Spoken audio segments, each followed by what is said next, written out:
பாதுகாப்பவரே பிதாவே உமக்கு ஸ்தோத்திரம். உந்தன் சமூகமதில் இந்த நேரமதில் கூடினோம் ஸ்தோத்திரம் ஸ்தோத்திரம், கூடினோம் ஸ்தோத்திரம் ஸ்தோத்திரம்.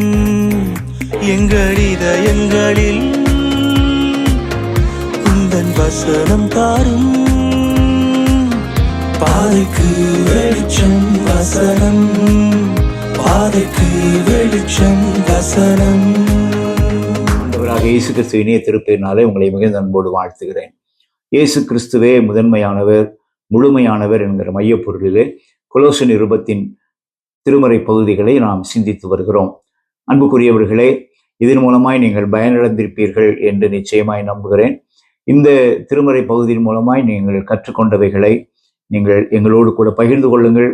உங்களுக்கு கேள்விகள் இருக்குமானால் அதையும் நீங்கள் அனுப்பி வைக்குமாறு உங்களை மிகுந்த அன்போடு நான் கேட்கிறேன். 1 முதல் 11 வசனங்கள் முடிய உள்ள பகுதியை நாம் கற்றுக்கொண்டிருக்கிறோம். இப்பொழுது 12ஆம் வசனத்திலிருந்து நாம் கற்றுக்கொள்ள இருக்கிறோம். உங்களுடைய நண்பர்கள், உறவினர்களையும் இதனுடைய சந்தாதாராக இணைந்து கொள்ளும்படி உற்சாகப்படுத்த உங்களை அன்போடு கூட கேட்டுக்கொள்கிறேன். 12ஆவது வசனத்தில் உள்ள திருமறை பகுதி இயேசு கிறிஸ்துவினுடைய தன்மைகளை நமக்கு சொல்லப்பட்டிருக்கிறது. அவர் எப்படிப்பட்டவர், அல்லது அவர் மூலமாய் மனுக்குலம் பெற்றுக்கொண்ட நன்மை என்ன என்பதையெல்லாம் சொல்லப்பட்டிருக்கிறது. 12ஆவது வசனத்தை படிக்கிறேன், கவனியுங்கள். ஒளியில் உள்ள பரிசுத்தவான்களுடைய சுதந்திரத்தில் பங்கடைவதற்கு நம்மை தகுதி உள்ளவர்கள் ஆக்கினவர். நம்முடைய உண்மையான தகுதி ஆண்டவரோடு இணைவதற்கு அல்லது ஒளியில் உள்ள பரிசுத்தவான்களோடு இணைந்து கொள்வதற்குரிய தகுதி நம்மிடத்திலே இல்லை. ஆனால் ஆண்டவராக இயேசு கிறிஸ்துவின் வழியாக அந்த தகுதியை நீங்களும் நானும் பெற்றிருக்கிறோம். இதற்காக நாம் ஆண்டவருக்கு நன்றி செலுத்த அழைக்கப்பட்டிருக்கிறோம். இதற்காக நாம் ஆண்டவரை ஸ்தோத்தரிக்க அழைக்கப்பட்டிருக்கிறோம். இந்த தகுதியை ஆண்டவர் நமக்கு எப்படி கொடுத்தார்? ஒளியில் உள்ள பரிசுத்தவான்களுடைய சுதந்திரம், அதாவது ஆண்டவராகிய இயேசு கிறிஸ்துவின் மூலமாய் அவருடைய பிள்ளைகளுக்கு தரப்பட்டிருக்கிற சுதந்திரம் அல்லது அவருடைய பிள்ளைகளுக்கு தரப்பட்டிருக்கிற மேன்மைகள், இவைகளிலே பங்கு பெறுவதற்குரிய தகுதியை கிறிஸ்து இந்த உலகத்திலே வந்ததின் மூலமாய், நம்மை போல ஒரு மனிதனாய் வாழ்ந்ததின் மூலமாய், பாடுகளை சிலுவையிலே ஏற்றுக்கொண்டதின் வாயிலாக, சிலுவையிலே மரணமடைந்து உயிர்த்தெழுந்ததின் வாயிலாக ஆண்டவர் நம்மை தகுதிப்படுத்தி இருக்கிறார். ஒருவேளை ஆண்டவராகிய இயேசு கிறிஸ்துவினுடைய வருகை இல்லாமல் இருந்திருக்குமானால் இந்த தகுதி நமக்கு கிடைத்திருக்காது. நம்முடைய வாழ்வு இருளிலே முடிந்திருக்கும்.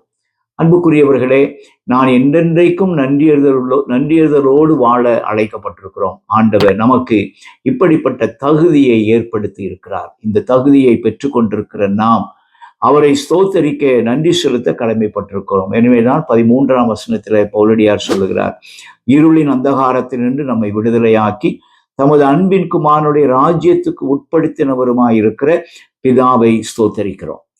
இதற்காக நாம் ஆண்டவருக்கு நன்றி செலுத்த வேண்டும். இருளின் ஆற்றலிலிருந்து நம்மை விடுவித்திருக்கிறார். ஒளியில் உள்ள பரிசுத்தவான்களோடு சுதந்திரத்திலே பங்கடைவதற்கு நம்மை தகுதிப்படுத்தி இருக்கிறார். இதற்கென்று இயேசு கிறிஸ்துவின் மூலமாய் நமக்கு ஏற்படுத்தி வைக்கப்பட்ட மீட்பின் திட்டத்திற்காக நாம் ஆண்டவருக்கு நன்றி செலுத்த அழைக்கப்பட்டிருக்கிறோம். அன்புக்குரியவர்களே, நீங்களும் நானும் இந்த மாபெரும் திட்டத்திலே இணைந்திருக்கிறோம். அந்த திட்டத்திலே அதன் மூலமாய் வருகிற நன்மைகளை அனுபவித்துக் கொண்டிருக்கிறோம். இதற்காக நாம் ஆண்டவருக்கு நன்றி செலுத்த கடமைப்பட்டிருக்கிறோம். இயேசு கிறிஸ்து நமக்கு தந்திருக்கிற மேன்மைகள், அவர் மூலமாய் நமக்கு கிடைத்திருக்கிற மேன்மையான வாழ்வு, இதற்காக நாம் ஆண்டவரை ஸ்தோத்தரிக்க அழைக்கப்பட்டிருக்கிறோம். எபேசியர் 2ஆம் அதிகாரம் 1 வசனத்திலே பவுலடியார் சொல்லுவது போல, அக்கிரமங்களினாலும் பாவங்களினாலும் மரித்து போயிருந்த இந்த மனுக்குலத்தை இயேசு கிறிஸ்துவின் வழியாய் அவர் உயிரோடு எழுப்பினார். நமக்கு ஒரு புது வாழ்வு. அந்த வாழ்வு எப்படிப்பட்டது? அந்தகாரத்திலிருந்து நம்மை விடுதலையாக்கி ஒளியில் உள்ள பரிசுத்தவான்களுடைய பங்கடைவதற்கு நம்மை ஆண்டவர் தகுதிப்படுத்தி இருக்கிறார். இந்த நாளிலும் இதை பார்த்து கொண்டிருக்கிற, கேட்டுக்கொண்டிருக்கிற அன்புக்குரியவர்களே, நம்முடைய வாழ்வு இயேசு கிறிஸ்துவினாலே ஒரு புதிய அந்தஸ்தை பெற்றிருக்கிறது என்பதை புரிந்து கொண்டவர்களாக அதற்கென்று ஆண்டவரை ஸ்தோத்தரிக்க, துதிக்க அழைக்கப்பட்டிருக்கிறோம். இந்த துதியை அனுதினமும் ஏறெடுத்து ஆண்டவர் தந்திருக்கிற இந்த சுதந்திரத்தில் பங்கு பெறுகிற சிலாக்கியத்தை, இருளில் இருந்து நம்மை விடுதலை ஆக்கின கிருபையை நம்முடைய வாழ்க்கையிலே அனுதினமும் அனுபவித்து அவருக்குள் நிலைத்திருப்போம். ஆண்டவர் அதற்குரிய கிருபைகளை நமக்கு தருவாராக. கர்த்தருடைய கிருபை உங்களோடு இருப்பதாக. ஆமென். எங்கள் இதயங்களில் உந்தன் வசனம் தாரும்.